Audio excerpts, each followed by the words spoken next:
Good evening. I'm Jeff Bennett. And I'm Amna Nawaz. On the NewsHour tonight, Donald Trump begins to choose the people who will carry out his foreign and national security policies, including Marco Rubio as Secretary of State. We hear from newly elected Republican and Democratic members of Congress on what they hope to achieve in Washington.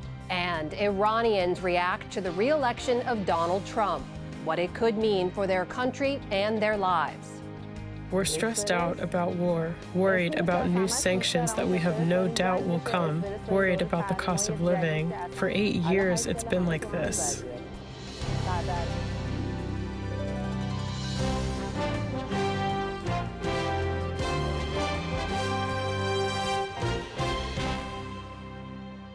Major funding for the PBS NewsHour has been provided by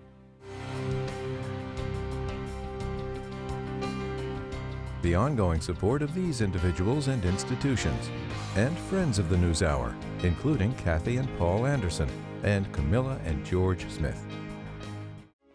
The Charles F. Kettering Foundation, working to advance inclusive democracies. Learn more at kettering.org.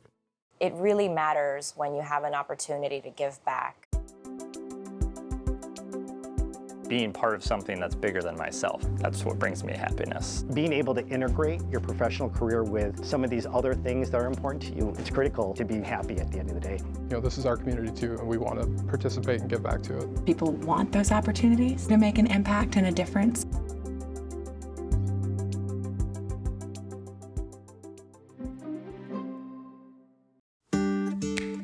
The John S. and James L. Knight Foundation, fostering informed and engaged communities. More at kf.org.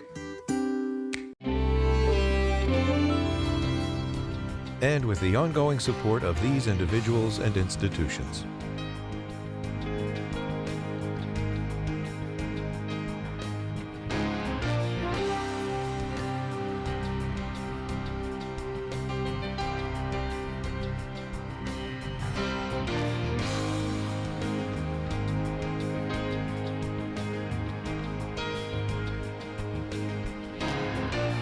This program was made possible by the Corporation for Public Broadcasting and by contributions to your PBS station from viewers like you.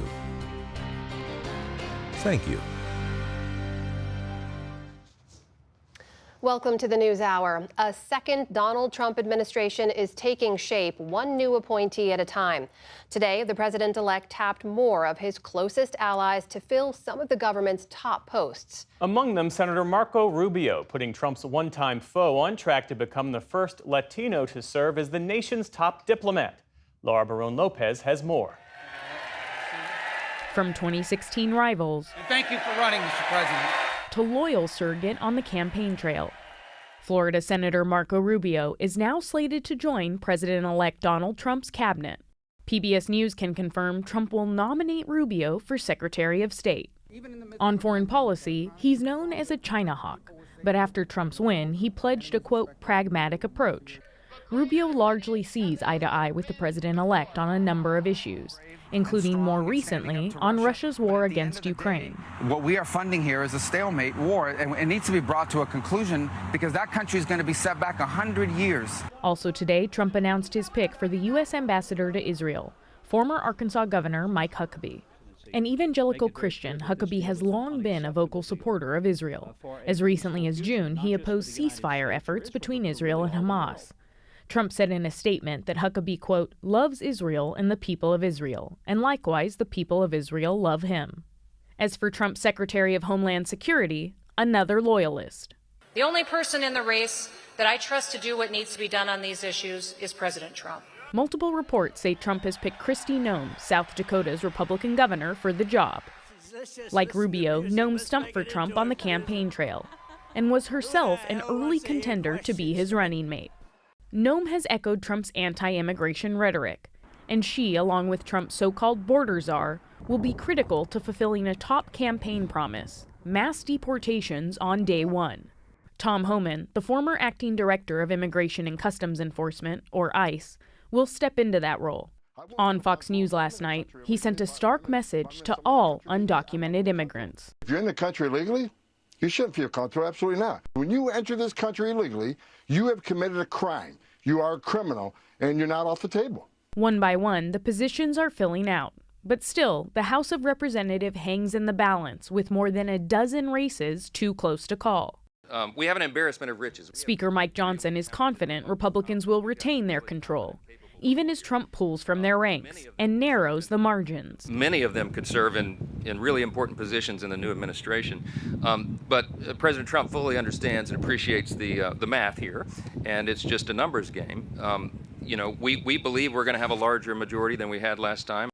One of those appointees is New York Representative Elise Stefanik, picked to be the U.S. ambassador to the United Nations.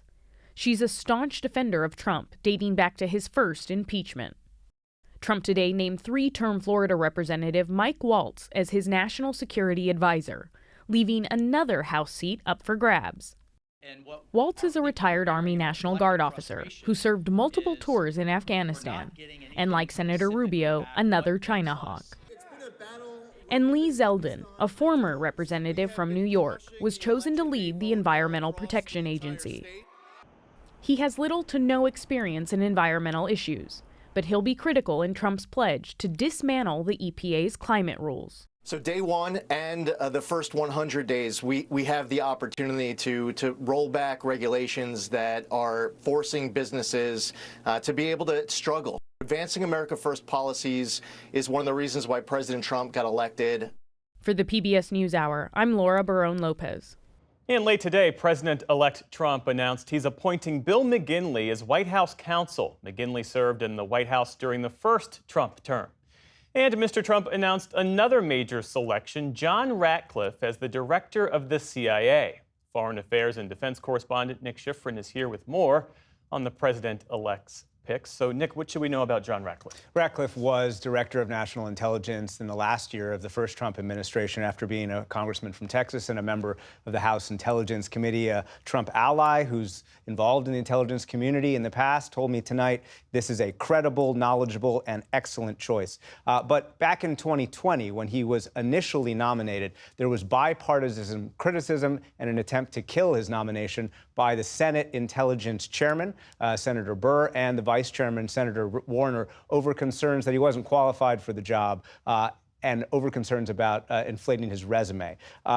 That was then, though. He did become Director of National Intelligence, and a U.S. official today said that some of the concerns about him were that he believed that CIA was part of a, quote, deep state trying to take down Donald Trump. As Trump, when he nominated Ratcliffe at first, he said the intelligence community agencies had, quote, run amok, and Ratcliffe would try to rein them in, and it appears that he is going to be back to do that just now. Okay, Nick Schifrin, thanks as always. Thank you.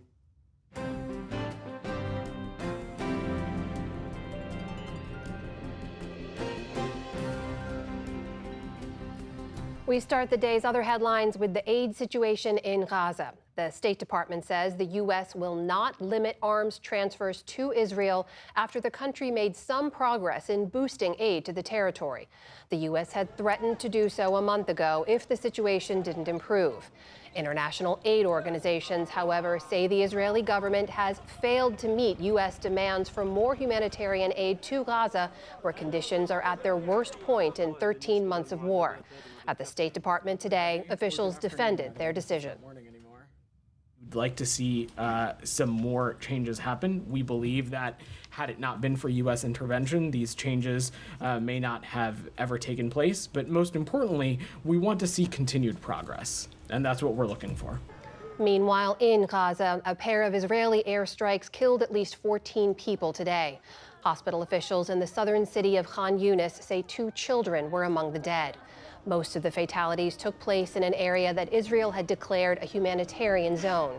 The Israeli military had no immediate comment on the strikes. Separately, a rocket fired from Lebanon killed at least 2 people in northern Israel today, part of an ongoing exchange of fire across the Israel-Lebanon border. Also today, Israel launched attacks on the suburbs of Lebanon's capital. One hit an apartment building east of Beirut, killing at least 6 people. A New York judge is delaying a decision on whether to uphold President-elect Donald Trump's hush money conviction by a week.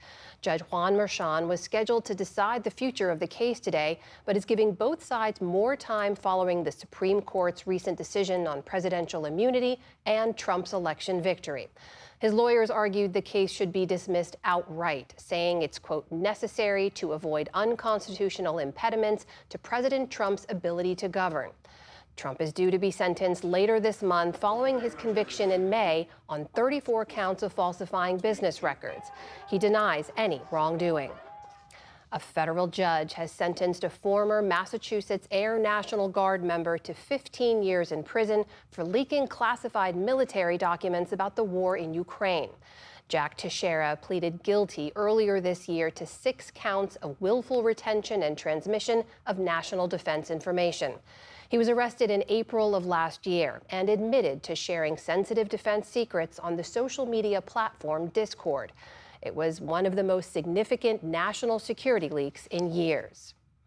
In Louisiana, a federal judge has blocked a law that would force public schools to display the 10 Commandments in classrooms. A coalition of parents from different religious backgrounds sued the state, saying that the measure violated their First Amendment rights.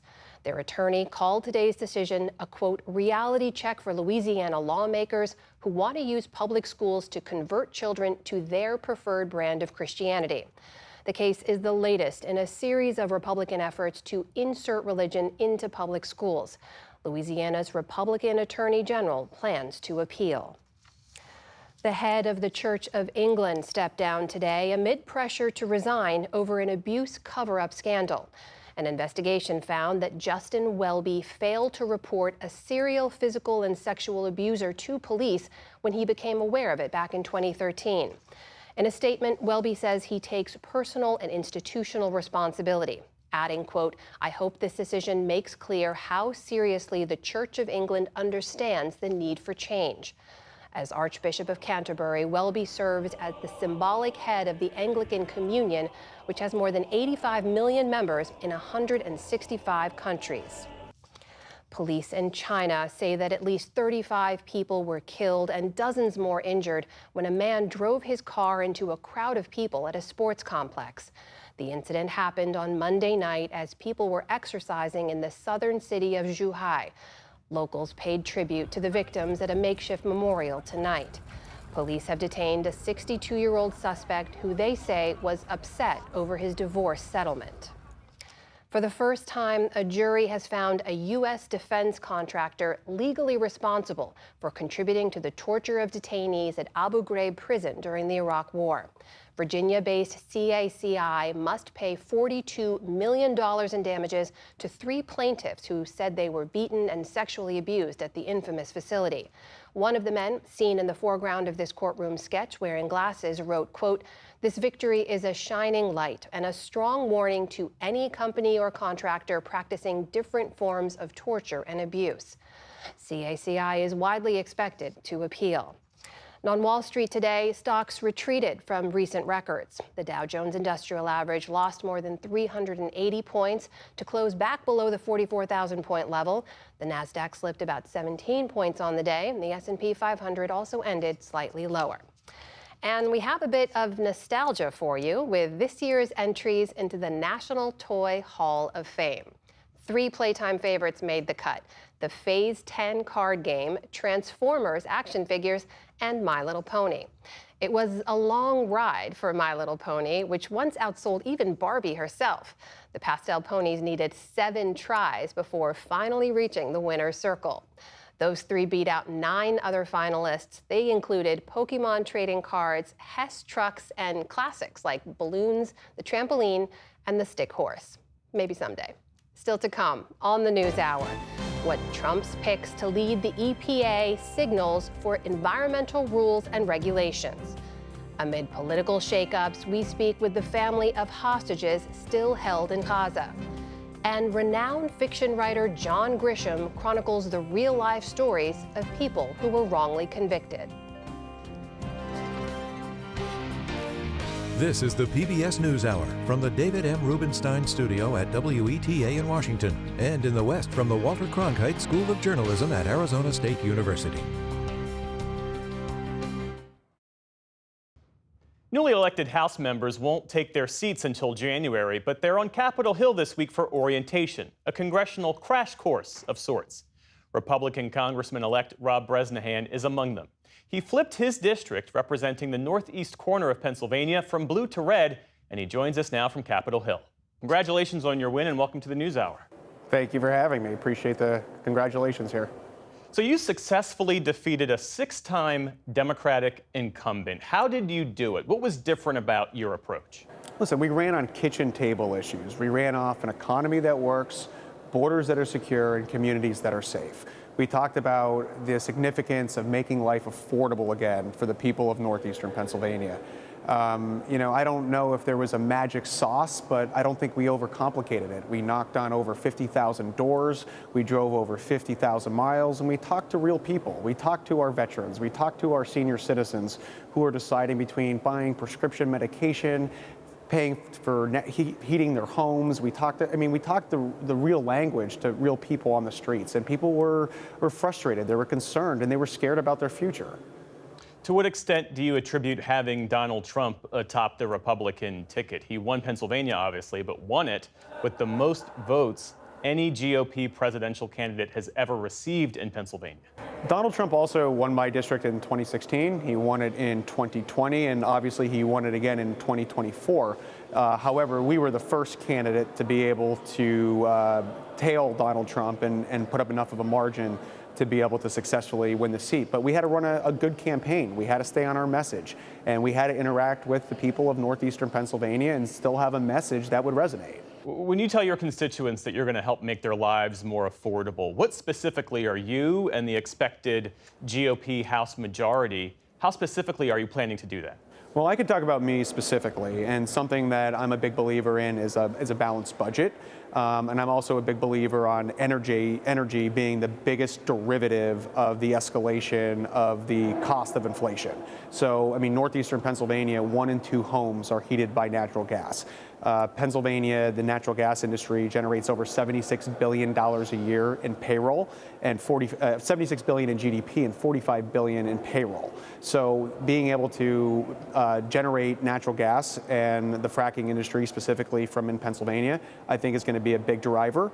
Also, working on advanced manufacturing, working on economic opportunities beyond just, you have skilled trade. And I'm a big believer in infrastructure and reinvesting into northeastern Pennsylvania, rebuilding northeastern Pennsylvania will certainly add to the economic opportunities.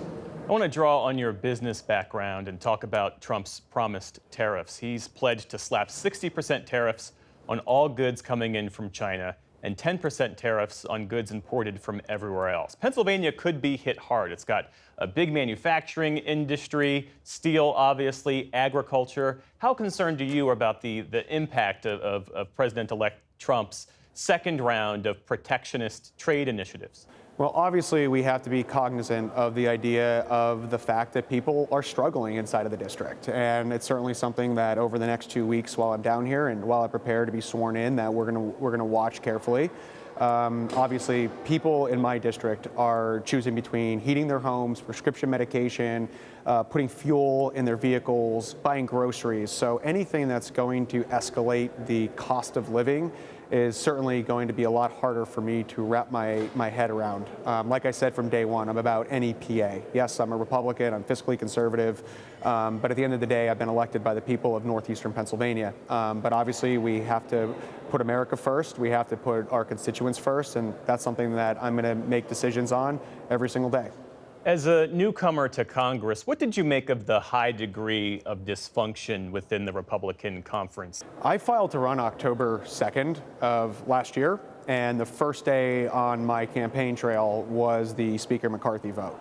And I remember looking at my fiance at the kitchen table saying, this is exactly why I need to run.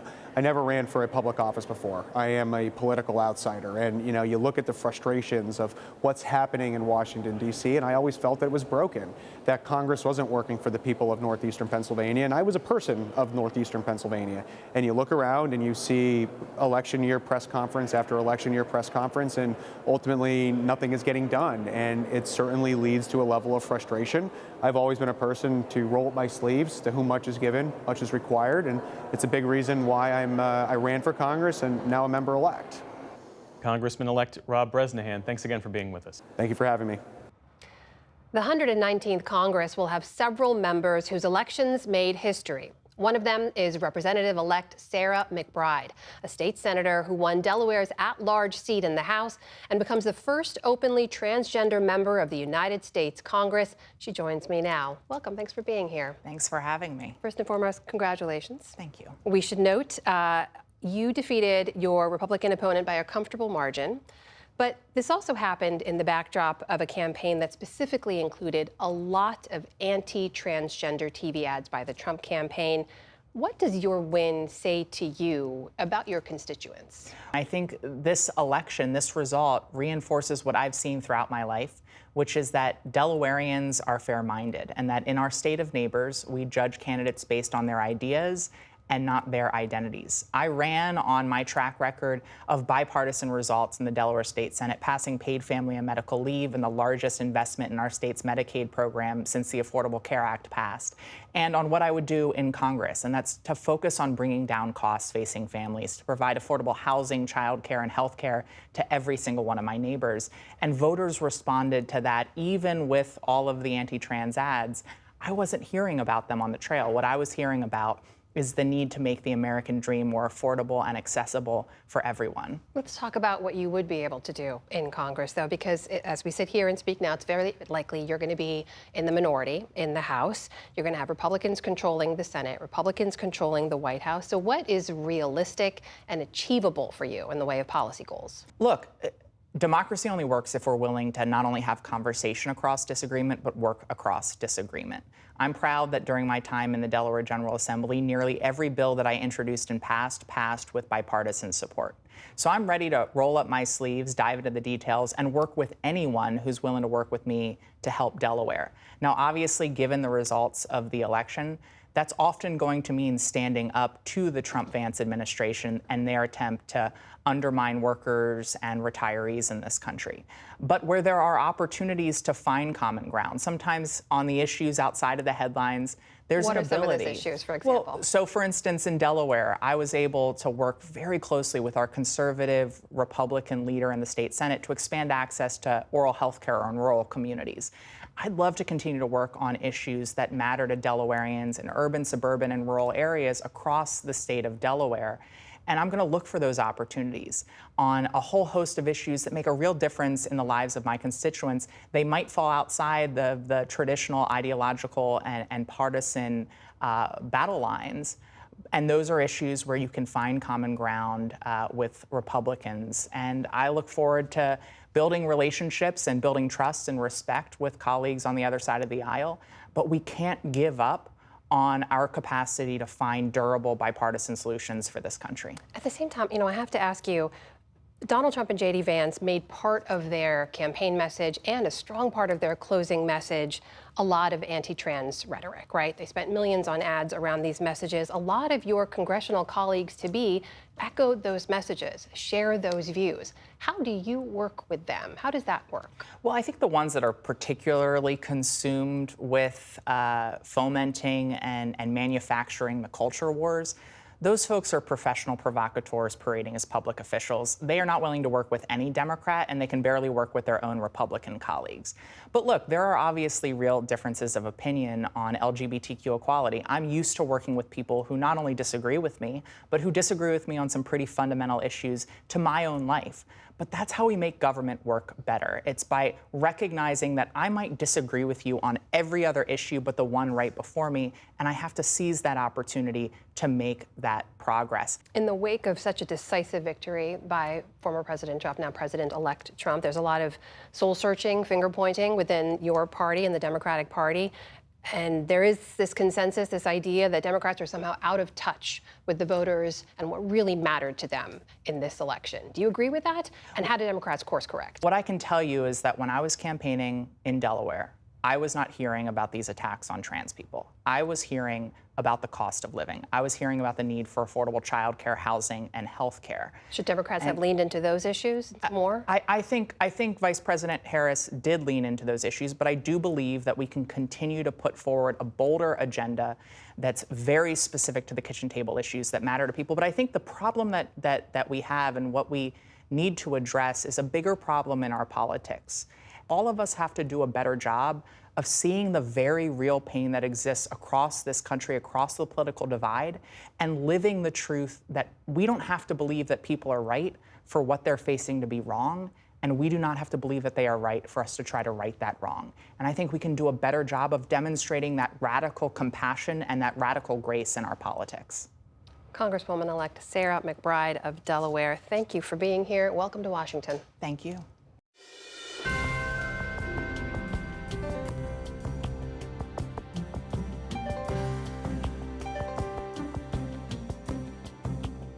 As we reported, President-elect Trump's new team will include a former Republican congressman to head the Environmental Protection Agency. William Brangham takes a closer look at the stakes for energy, environment, and the climate. Now, that nominee is former Representative Lee Zeldin of Long Island, New York, and he has long been a staunch Trump ally. Trump has called climate change a scam and has argued that addressing it hurts American business and consumers. This, of course, comes as scientists say that 2024 will likely be the hottest year in recorded history. To understand what this means for the country and for the climate, we are joined again by Coral Davenport of the New York Times. Coral, so nice to see you again. Zeldin was, I think, as your reporting showed, a somewhat unusual pick. He's not someone that has shown a lot of interest or expertise in the climate.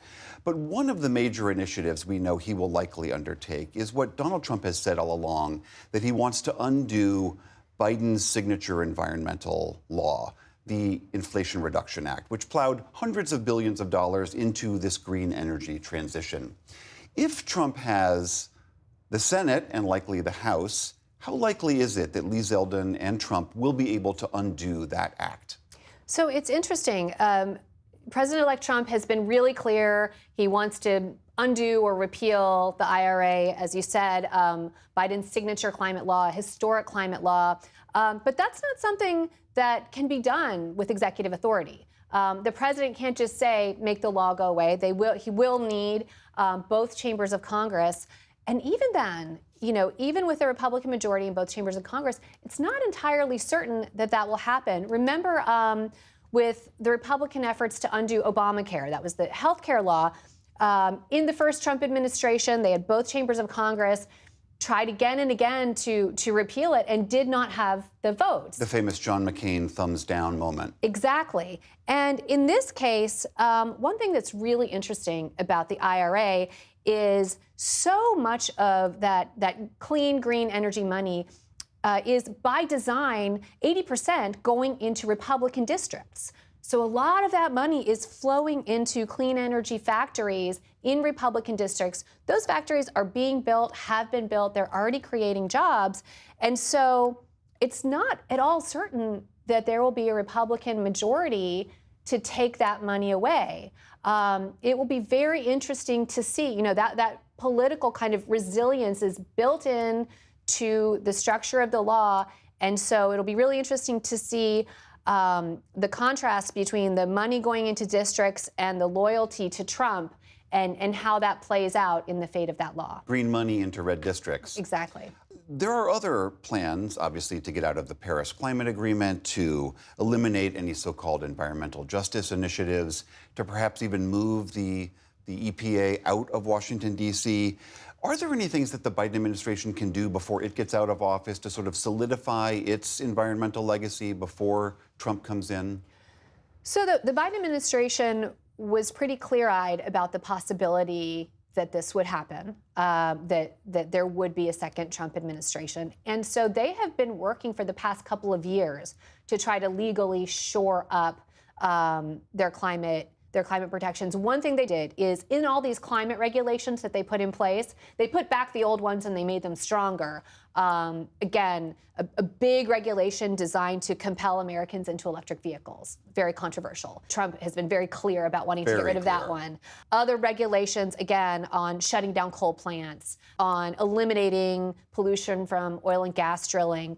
They have worked incredibly hard on legally bulletproofing those regulations. And we have an early sign that some of that has been effective. One example, one of those big regulations designed to shut down coal-fired power plants, there was a legal request to put a pause on that. There's already litigation against it. The Supreme Court denied that request. So the ultimate arbiter of that will be a Supreme Court that has a conservative supermajority, including justices appointed by former President Trump. So it's not a sure thing, but that's kind of certainly within the Biden administration, they were trying to prepare. Trump's election also comes at this critical moment. The UN's annual climate summit is happening in Azerbaijan right now. We also know there's this belief that major emitters around the world have to cut their pollution by 50% compared to 20 years ago. Trump's election seems to upend America's commitment to all of that. I mean, just what are the global stakes here? President-elect Trump has been crystal clear that he will do exactly what he did in his first term, which is withdraw the United States from the global Paris Accord. He did that his first term. President Biden put the U.S. back in. Trump is going to pull back out.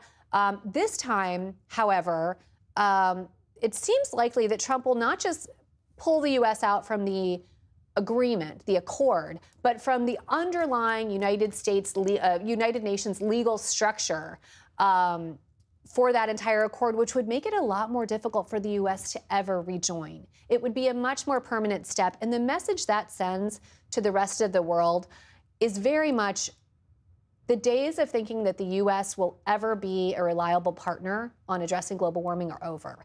The U.S. will never have credibility in this space again. And as you say, it's coming at a crucial moment. Scientists say there's about 5 years left. By 2030, the major economies have to cut their emissions in half. The U.S. will not meet that target. Coral Davenport of the New York Times, thank you so much. Always great to be here.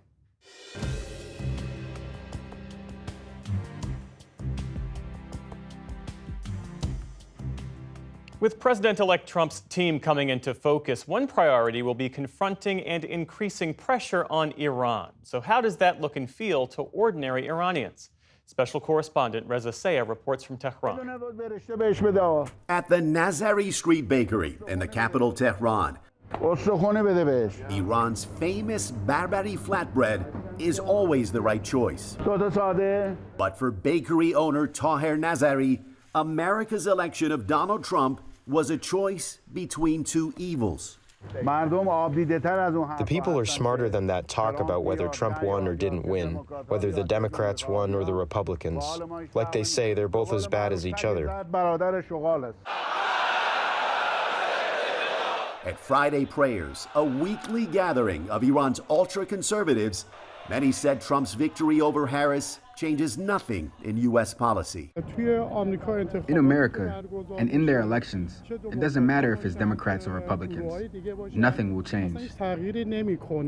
There are two sides of the same coin. Their objectives are the same. They either want to sanction us or start a war. We overcame obstacles. While many here downplayed the Trump victory, others said, oh no, not again.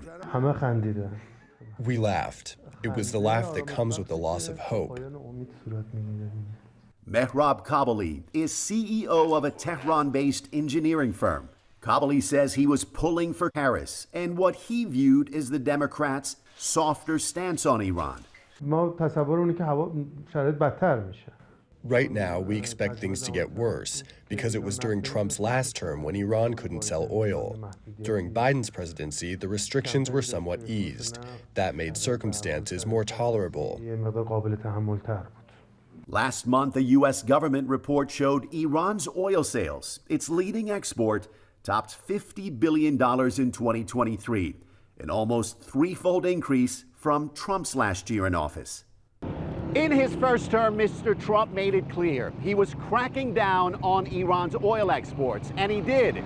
It was a key objective in his so-called maximum pressure campaign, a strategy designed to use aggressive sanctions to rein in Iran's nuclear program and support for regional proxies like Hamas and Hezbollah.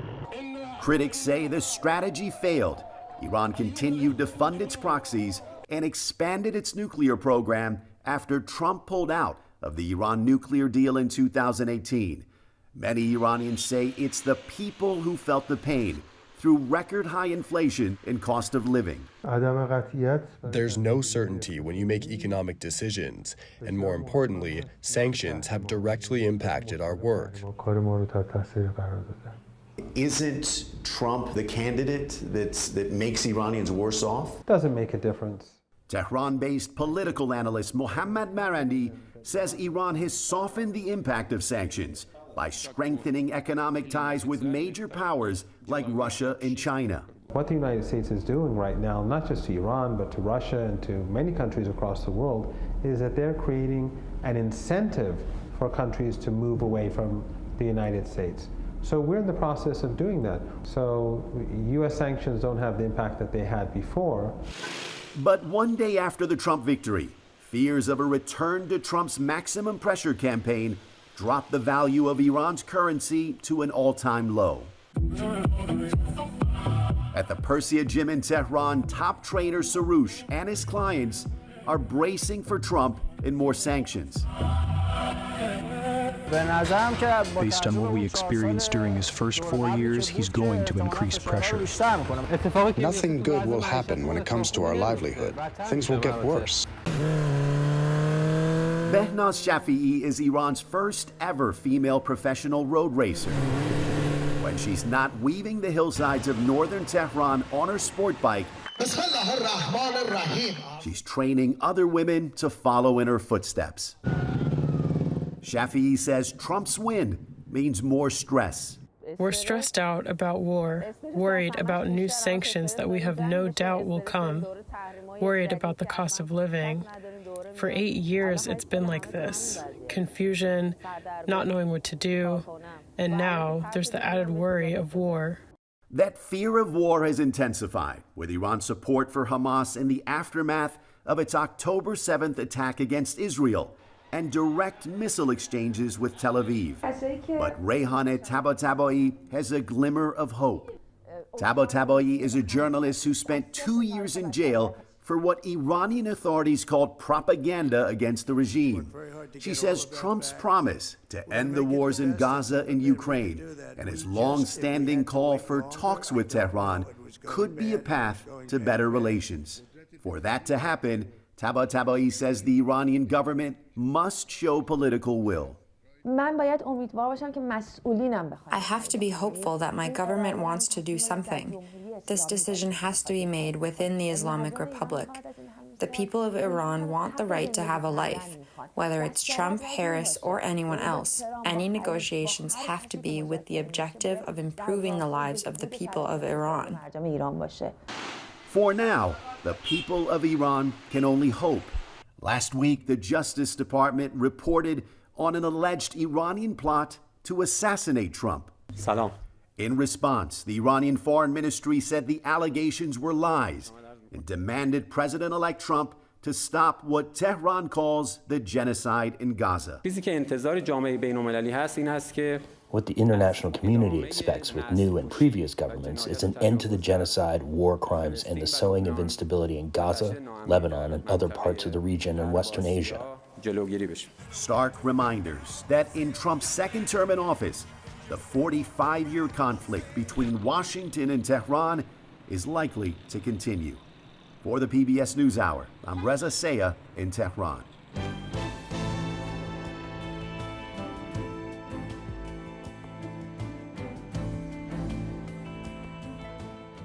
Today, President Biden met Israeli President Isaac Herzog and reaffirmed his, quote, ironclad commitment to Israel. Much of the administration's focus now is about humanitarian aid in Gaza, but they also discussed the Israeli hostages still held by Hamas. Nick Schifrin is back with more. It has been 403 days since October the 7th, 2023, when more than 250 men, women, and children were abducted from Israel and taken to Gaza. The Israeli government says Hamas is holding 101 hostages in Gaza. And today, Herzog says while the day after the war was important, the war would continue until the hostages return home. Clearly, you're thinking and working about the day after as well, which perhaps should be a trajectory of hope to the people of the region and the ability to have our neighbors as well as us live in security and peace. But first and foremost, we have to get the hostages back home. I agree. One of the most devastated communities on October the 7th was the kibbutz Nir Oz. Of 400 residents, more than 50 died on that day and afterward in Gaza, and about 100 were kidnapped, including brothers Yair and Eitan Horn. And joining me now is Dalia Kusnir, Yair and Eitan's sister-in-law, who also met President Herzog yesterday. Thanks very much. Welcome. Thank you for being here. Thank you so much. How are you doing? How's your family doing? Very bad. We're all devastated. We need good news. We need to bring them home. And this is going to be our key to start rebuilding our life. And is there any hope? Do you feel like there's any progress being made at all? I feel that maybe with the change of government, I don't want to go into politics because I'm not a US citizen, but I do feel that a change, just for the fact that it's a change, might bring something good. And this period in between the outgoing administration and the incoming one might be a good time for us. President-elect Trump has criticized the, quote, very bad picture of the amount of destruction Israel's caused, but he's also said that Israel needs to finish the job quickly. Why do you have some hope, or do you have any faith that a new administration can do something different? I think Trump has said that he wants to end the war, and if you want to end this conflict right now and bring a ceasefire, first they need to release the hostages. So this is my hope. As Trump and other countries involved want to bring a ceasefire, they should push towards a deal. Until then, as we heard President Herzog said, the war will continue until the hostages can come home. There's still some 70 days left until the Trump administration takes over. You met President Herzog. What did he say? We cannot wait until January 20th, the inauguration. We need the two administrations to work together to solve it. Trump and Biden and Netanyahu, everyone, this is an historical moment. A change can be made right now. We met Herzog yesterday, and he's committed to bringing a deal and doing everything he can. It's complex, it's hard, but he's with us and he's bringing our voice to wherever he goes, like the meeting he had with President Biden today. You say that Herzog is with you. He is the head of state, the head of government in Israel. The government is run by the Prime Minister, Benjamin Netanyahu, and his government. Do you believe that the Netanyahu government has done all that it can to release your brothers-in-law and all of the hostages?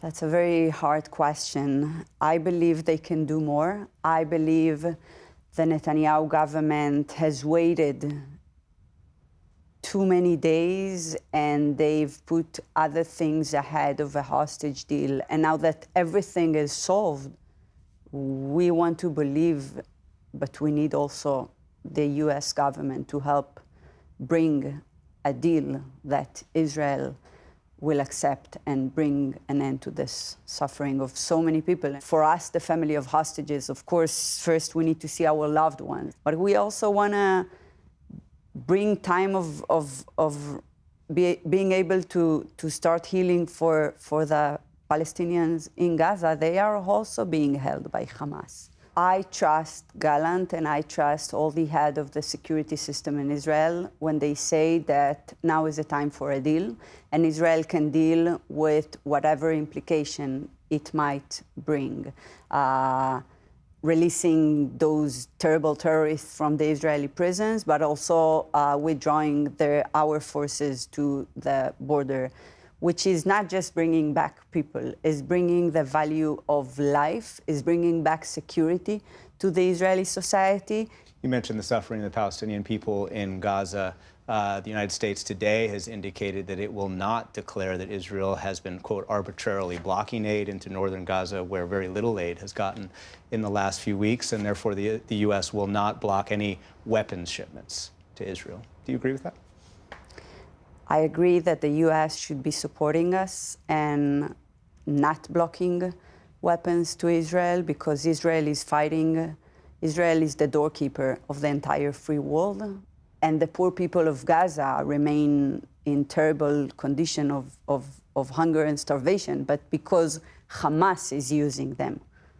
I wonder, finally, if we could just end with, what do you want everybody to know about your brothers-in-law, Yair and Eitan? I want everyone to know that Yair and Eitan are the most amazing, huge hearts, that all they want in this life is to make people happy.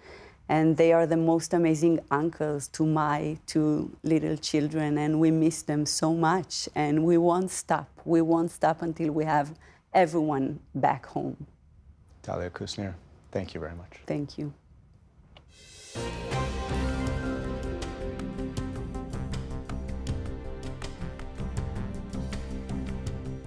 When the organization Centurion was founded some 40 years ago, it was the first group of its kind working to overturn wrongful convictions for people facing execution or life sentences.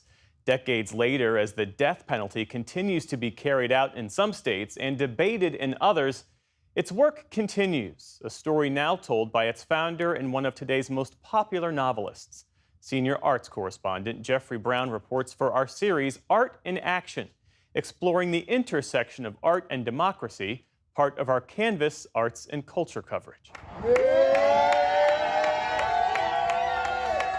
In 2021, Larry Walker left a Pennsylvania state prison a free man after serving 38 years following a conviction for murder. On this day, he was visiting friends at Centurion, the Princeton, New Jersey group that took on his case, and finally convinced a judge and even Walker's trial prosecutor that his conviction had been based on the weakest of evidence and a flawed defense. I have always heard that happens to other people, but when it had happened to me, reality just set in. But I don't know exactly, when I look back, how this happened. In the new book, Framed, Astonishing True Stories of Wrongful Convictions, Centurion's founder Jim McCloskey and best-selling novelist John Grisham show how it happened in 10 separate, harrowing cases. We want to educate the public and those who administer the criminal justice system that this kind of thing, wrongful convictions, is far more common than you would ever believe. It's a huge problem we have. People don't believe that these cases happen. They don't believe there are thousands of innocent people in prison. So we said, okay, because it just feels impossible. They trust the system. In their book and in public appearances, as here at Princeton's Nassau Presbyterian Church, they offer case studies of men and women, black and white, failed by the system, while also relating their own paths to a personal commitment to help others. How at age 38, after working in the business world but wanting more meaning in his life, Jim McCloskey entered Princeton Theological Seminary and served as a student chaplain at Trenton State Prison, where he met Jorge de los Santos, who insisted on his innocence. After months and months of talking to him about his case, reading his transcripts, he asked me a question. After Thanksgiving of 1980, he said, "Jim, do you believe I'm innocent?" I said, "Yeah, I believe you're innocent." Then he said, "Well, what are you going to do about it? What are you going to do? Go back to your nice little seminary in Princeton and pray for me? That's not going to get me out." So he challenged my faith. He really shook me up. That challenge would grow into Centurion, where volunteers pore through old court filings and correspond with inmates before any decision is made to take on a case.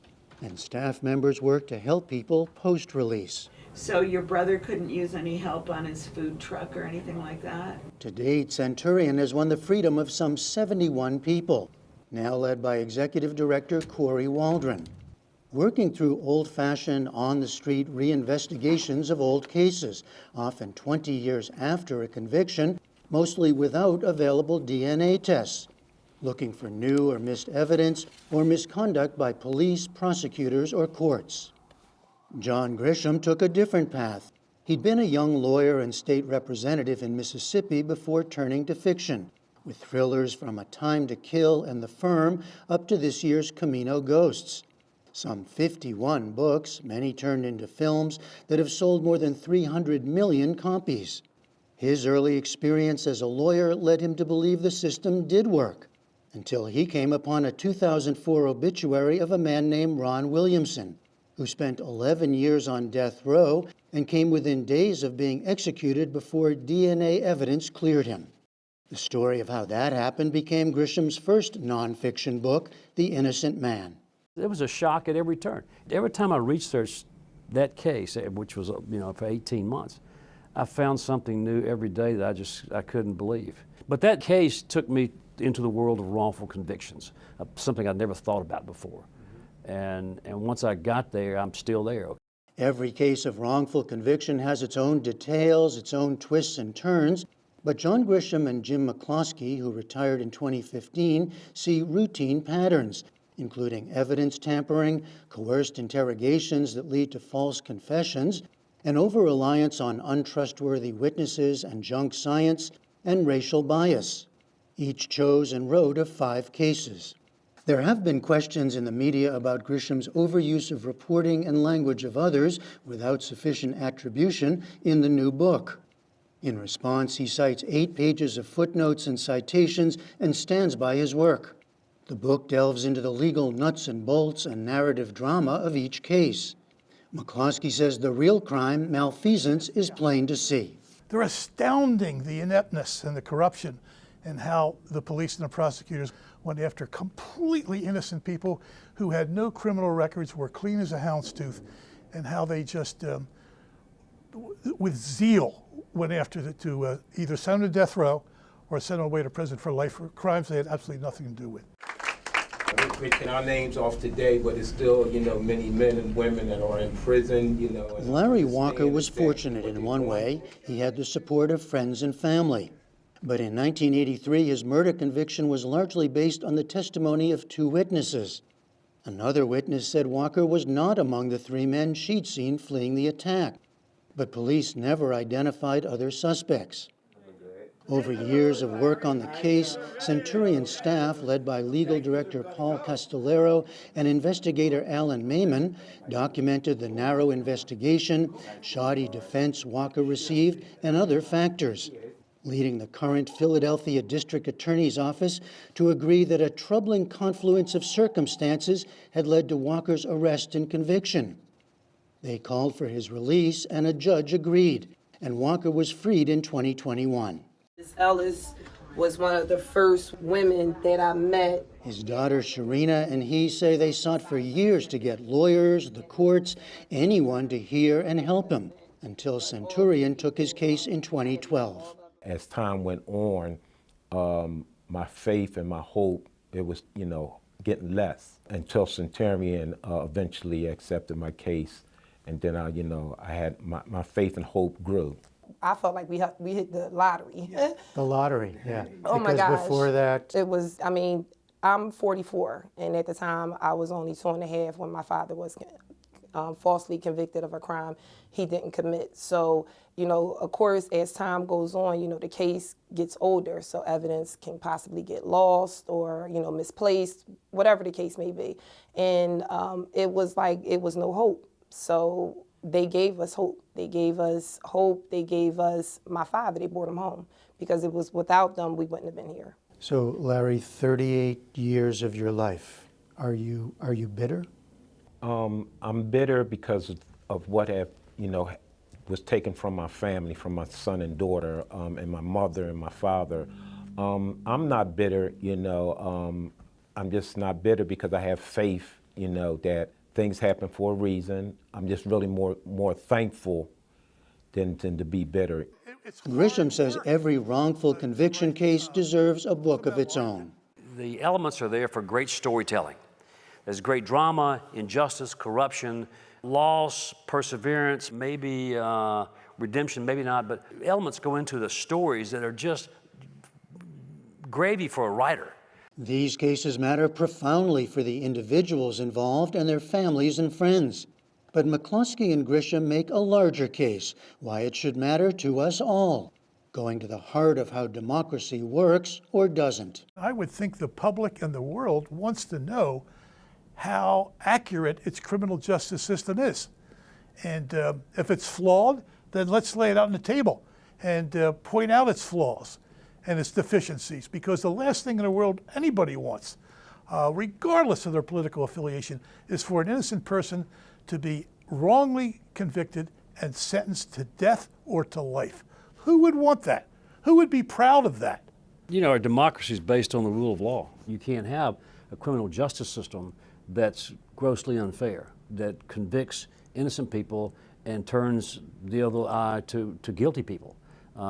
If that happens, and it does happen, if it happens too often, then the whole rule of law starts to crumble. And it's the cornerstone of our democracy. For the PBS NewsHour, I'm Jeffrey Brown in Princeton, New Jersey. And that is the NewsHour for tonight. I'm Jeff Bennett. And I'm Amna Nawaz. On behalf of the entire NewsHour team, thank you for joining us. Major funding for the PBS NewsHour has been provided by Consumer Cellular. This is Sam. How may I help you? This is a pocket dial. Well, somebody's pocket. Thought I'd let you know that with Consumer Cellular, you get nationwide coverage with no contract. That's kind of our thing. Have a nice day.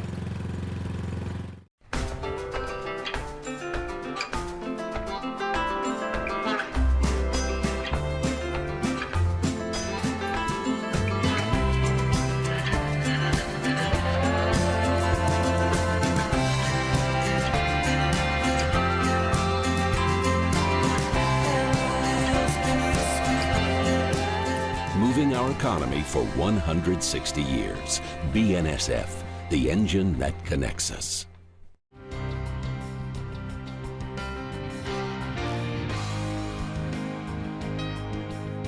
Carnegie Corporation of New York, working to reduce political polarization through philanthropic support for education, democracy, and peace. More information at carnegie.org. And with the ongoing support of these institutions.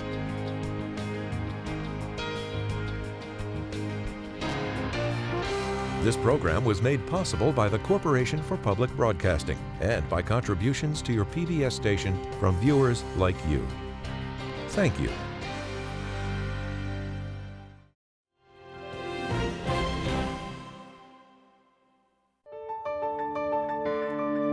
You're watching PBS.